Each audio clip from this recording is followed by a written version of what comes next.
नाम दिया रांची जेल। मेरी अस्मिता, मेरी पहचान, मेरे अस्तित्व के लिए लड़ने वाली योद्धा भगवान बिरसा मुंडा को बेड़ियां डालकर अपराधी बनाकर यहाँ इस जेल में डाल दिया गया। अंत में अपने प्राणों का बलिदान कर अमर हो गए।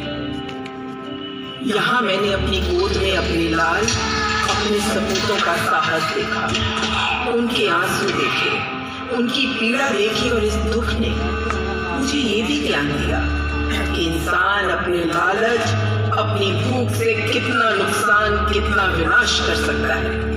अपने इस दुख के अंधेरे से कुछ पल के लिए निकलती हूँ तो अपनी पहचान के पुराने वक्त से जुड़ जाती हूँ। करोड़ों साल पहले मेरे अंदर की खनिज संपदा फूटे हुए लावे, कोयला और लोहे के रूप में बाहर आई। विशाल के जंगल और उन जंगलों में नाना प्रकार के प्राणी भी अलंकृत हो गए। फिर यहीं पर सबसे पहले असुर समुदाय ने लोहा पिघलाकर लोहे के शस्त्र बनाए। धीरे धीरे यहाँ राजकीय व्यवस्थाएं विकसित हुई।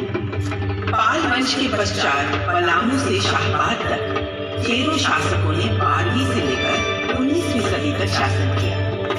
दक्षिण छोटा नागपुर में महाराजा मदरा मुंडा ने उत्तराधिकारी के रूप में शासन की बागडोर नागवंशी शासकों को सौंप दी। इसी तरह उत्तरी छोटा नागपुर में संताल और खेरवार शासन व्यवस्था और मानभूम जंगल महाल में भूमि समाज शासन के रूप में उभरे।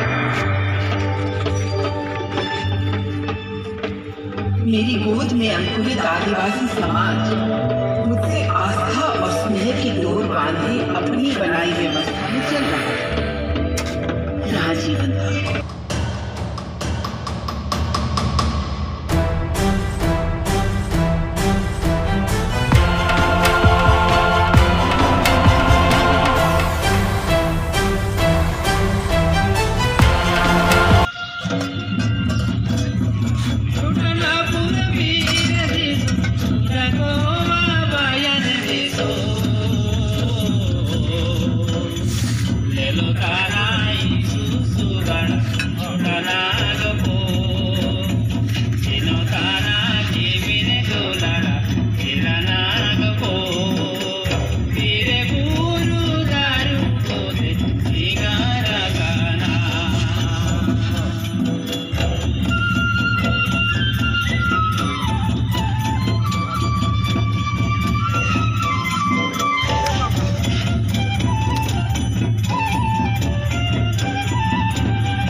तभी समय चक्र घूमा और हिंदुस्तान के इतिहास की किताब में एक नए पन्ने की रचना शुरू हुई और हमारे आंगन में अंग्रेज ग्रहण बनकर उतरे।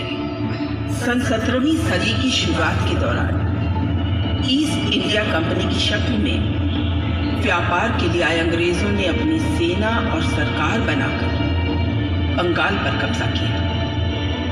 फिर उनकी नजर प्राकृतिक संपदाओं से भरे छोटा नागपुर पर पड़ी। इन संपदाओं से जुड़ा था यहाँ का आदिवासी समाज। और फिर उन्होंने सरकारी नीतियों की आड़ में अपना खेल शुरू किया। 1793 में governor general Lord Cornwallis permanent settlement act लेकर आए, जिसके तहत जमींदारों को जमीन का मालिक बनाकर आदिवासी समाज के मालिकाना हक पर प्रश्न उठा दिए।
बहादुरी के साथ वीरों ने अंग्रेजों को बता दिया कि वो उनके गलत इरादे को यहाँ कभी कामयाब नहीं होने देंगे।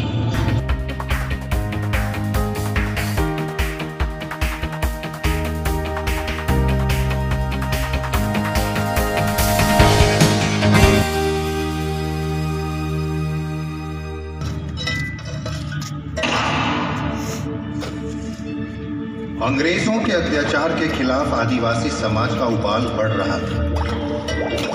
इन्हीं दिनों क्रांति की धारा में एक नाम और जुड़ा, गंगा नारायण सिंह।